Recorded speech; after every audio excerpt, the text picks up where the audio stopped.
Well, hello everyone. This is Lord Diaz from In Harmony Coaching, and I want to welcome all of you for being here with us today or on replay. And Barbara and I are here on coaching, chatting with coaches. So is it chatting with coaches or chatting with coaches? I get myself mixed up. Hi, Barbara. Chatting with coaches, whatever you want to call it. It's our game, so we can play. Okay.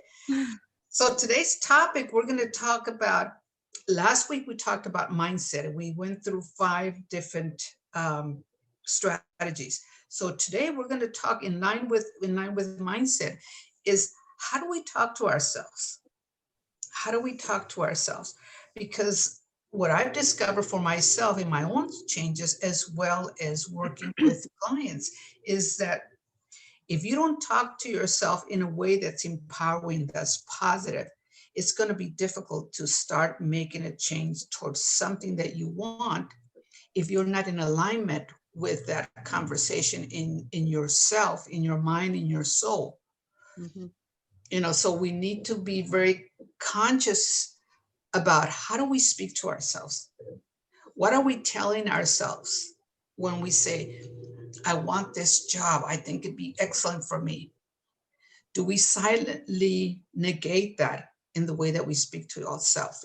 All those things are very important. Even though you don't think nobody's listening, you're listening, your body's listening, your cells are listening.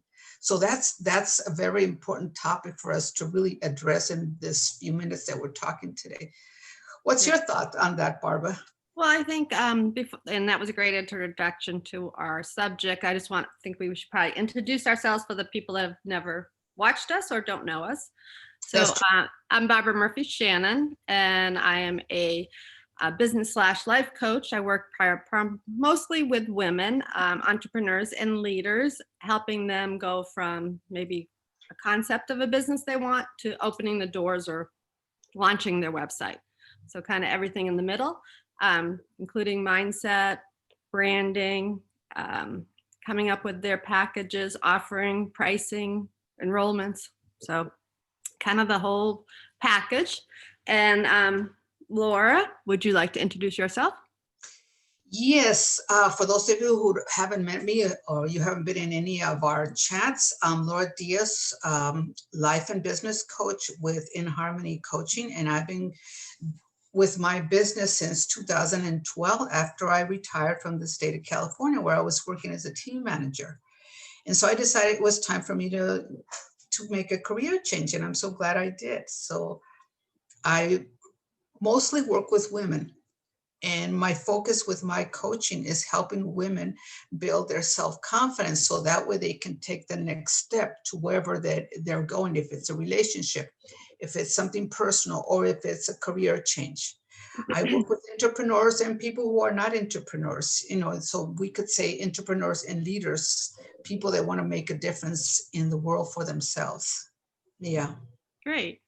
So getting back to your question, well, it's interesting that, some of the things that we'll say to ourselves, we'd never say to anyone, the mean, horrible, like just terrible things that we'll say to ourselves. I'm not good enough. I'm not, can't do this. Why am I stupid? Whatever. I mean, we all know what those are. And what people don't understand is what you said, Laura. Every time you do that, your subconscious starts to believe it. Your brain will believe what you tell it. It's not the other way around. Right. It's not the other way around. You're in control of your brain. And so if you continually have negative self-talk to yourself, you're going to get more and more negative. You're going to get more and more depressed. You're going to be more and more have down days, because you're starting to believe it. Yeah.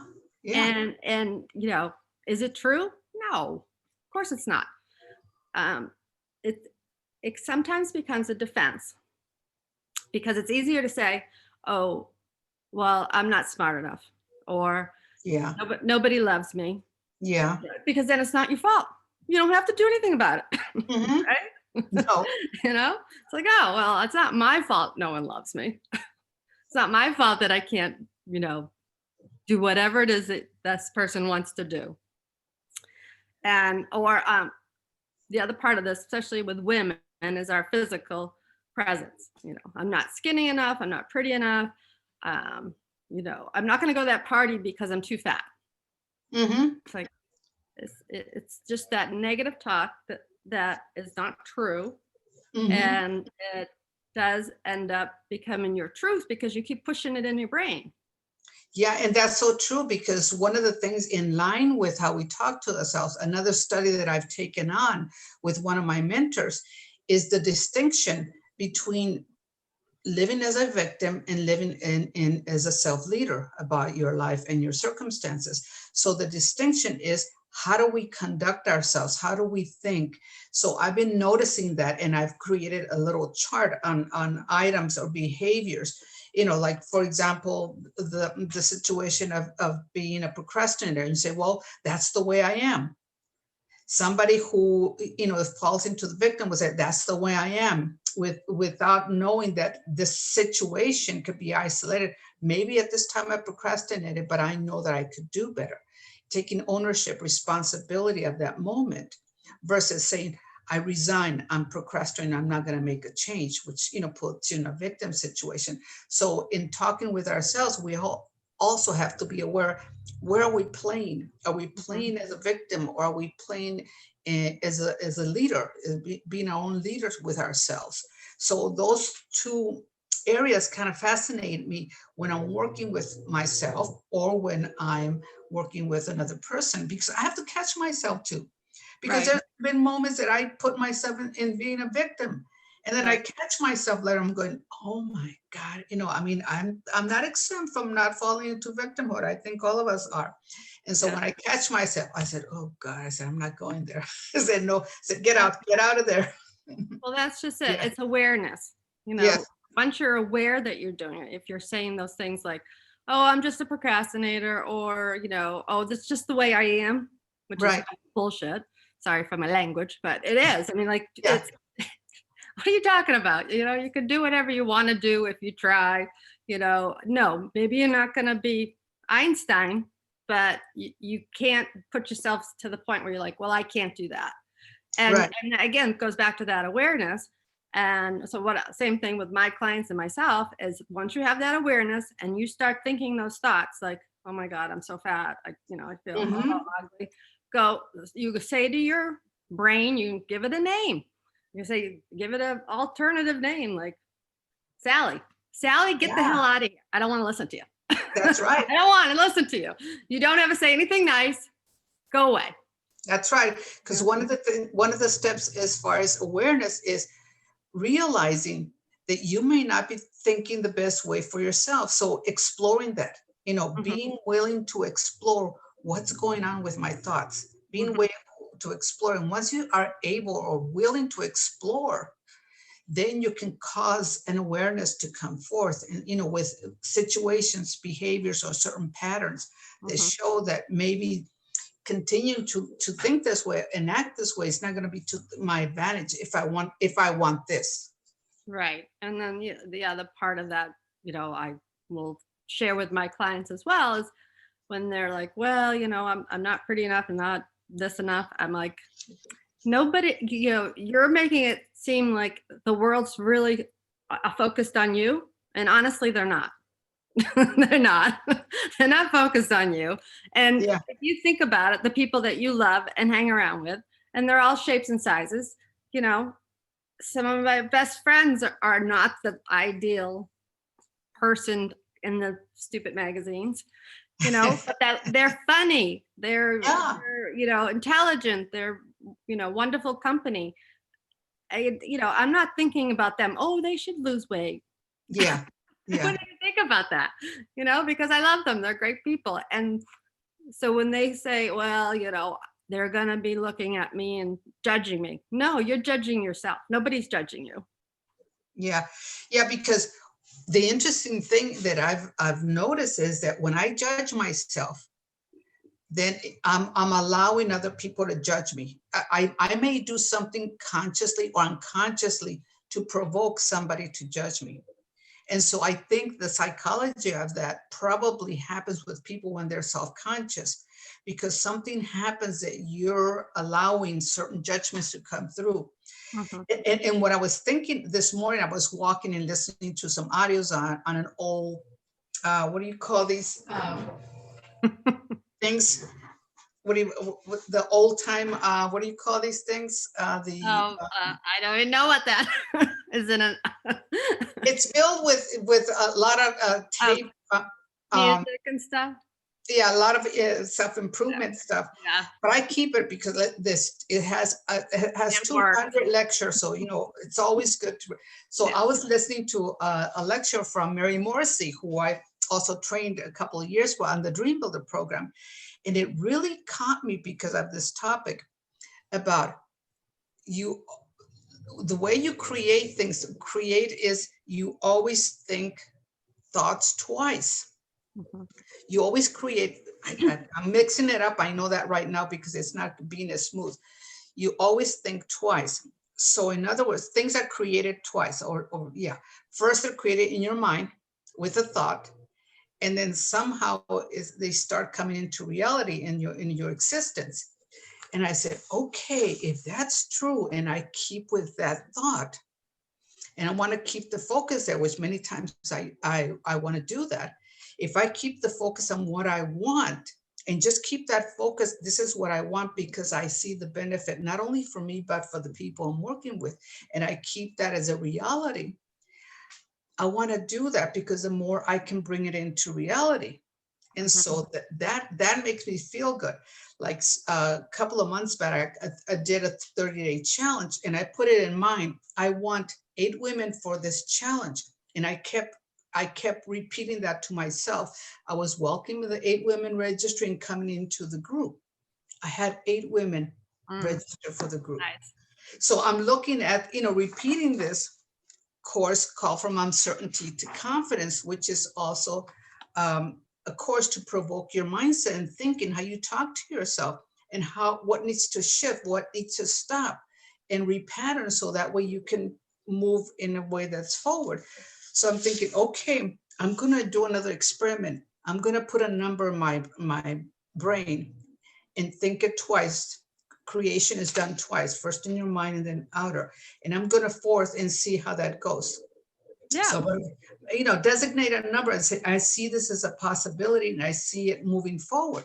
Right. So I'm gonna experiment and just do that. And so the more I do that and I see success happening here and there, the more it encourages me to coach people, to coach women to start thinking that way and experimenting with themselves. Start talking to yourself a little bit different. Start saying positive things. Start anticipating some good that you want, and start expecting it in your mind and see it in your mind that is always being present. Because the more you see it as being present, it may show up one of these days, or may start being created one of these days.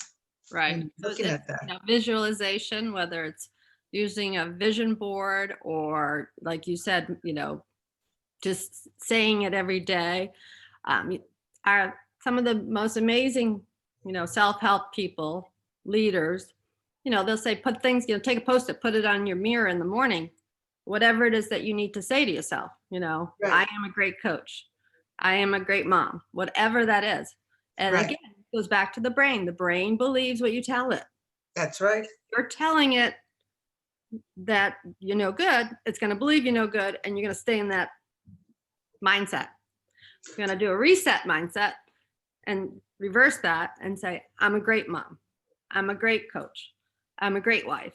I want to be a great artist, whatever it is, positive affirmations, positive Absolutely. visualizations. Like if you wanted a certain job or career. So like, I'll just give one of my examples. So I used to do retreats when we could gather. And I had put on my vision board, we were going to do it in California, a picture of this resort that had, was like a ocean seashore and had like beautiful chairs and stuff on the beach. And it had like palm trees. And I'm like, okay, that would be like a perfect spot, And I didn't know where it was. I just cut it out of a magazine. It just looked like a very beautiful scenery. Well, it ended up, and I swear I didn't do this, the universe did it. I ended up booking that exact hotel and then saw that on their brochure. And I was like, oh my goodness, that's crazy. Isn't that wild? I mean, I didn't know it was. I mean, maybe subconsciously I read it somewhere. Yeah. It just all came together because I was like, I want a spot that looks just like this beautiful beach. And, I calling hotels, and it was in San Diego. Calling hotels, and I found one that was going to work with me. I didn't even see their beach picture until I saw the brochure. And then I was like, that's the same one. It's fascinating, the mind and the mystical, invisible things that happen in the universe. Because another thing that I've read also from different thought leaders is not only is our mind thinking, but our body's also thinking what we suggest to it. So the whole body in itself is suggestive, is creating for us whatever we suggest for it, whatever is in alignment for it. Have you ever read The Messages in Water? I can't think of the author's name right now. But, he's a scientist. Yes. Yeah, so I wrote a blog on it. If anybody wants to go on my website. Isn't that the scientist that says that if you speak to water a certain way, that it's gonna get crystallized, like a certain hostility, and they did an experiment that a lot of hostility was spoken to it. I mean, invisible. It's just words. Yeah. No, I did a whole blog on it, Laura, on my website, and I have photos there that shows like when the water was set, when you were saying love to the water. Right. When it froze, it was a beautiful crystal, like you said. And then when you said hate, it was this brown blob grossness. Because the theory is this, everything is energy. Absolutely. Anything can feel you. And that goes back to our theme. Mm-hmm. The way that we talk to ourselves is very. We're 96% water. That's right. And if we want our water to really work with us and thrive and keep us healthy, we have to, it really is essential that we speak well with ourselves and positive. But if we don't, then the opposite is going to happen. Illness, unhealthy, different ways of being. Right. So I guess it's, for us, for anyone that's watching, is to bring awareness to yourself when you start doing that negative self-talk, and then turn it around. Don't continue it. If you can't say something positive, say nothing at all. It's like what you would do with somebody, that you meet, the whole golden rule. You can't say something nice, say nothing at all. Right? That's right. And then you can put the Post-its on your mirror. You can put, do a vision board of all the positive things that you want and the positive statements that you need to hear. So whatever That's that right. is, yeah. Go ahead, Laura. So we're almost up to the time. So what I want to say to all of you is be careful how you talk to yourself, because that is so important. Even though we don't think it's important because it's part of our creation. Anything that you say to yourself that you want, put it in a positive mindset, because that's where it starts. Thank you for being here. Thanks, everyone. We'll see